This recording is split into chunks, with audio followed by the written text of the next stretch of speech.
Hey legends, welcome to Addict Tackle How-Tos again.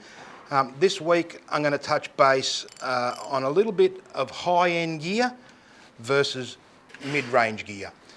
So a lot of people, you're going jigging, you're going popping, you're doing all those sorts of things, you're fishing baits, use reel to whatever suits you. Some of us like our high-end reels, some of us can't afford it, and so you need a bit of direction to get maximum bang for buck for what we can do.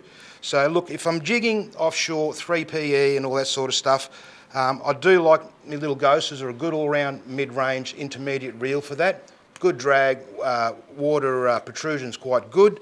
A lot of the boys, if you can afford it, you'll go a Stella, same deal, double the water protrusion, lots of drag, great all-rounder.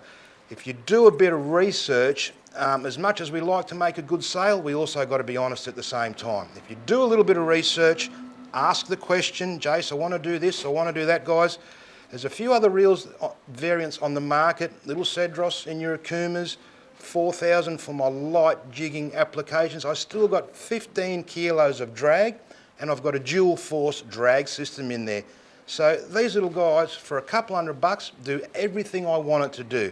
A couple other variants on the market with the type of reels which will do it as well, but my heart tends to go for these guys. So there's no need to think, if I want to go into jigging, man, I've got to come up with $1,000. No, that's not the case. You just got to come down, say good day, and we'll steer you in the right direction.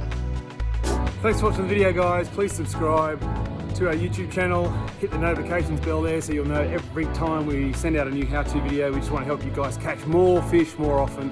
So enjoy the videos and please subscribe. Cheers.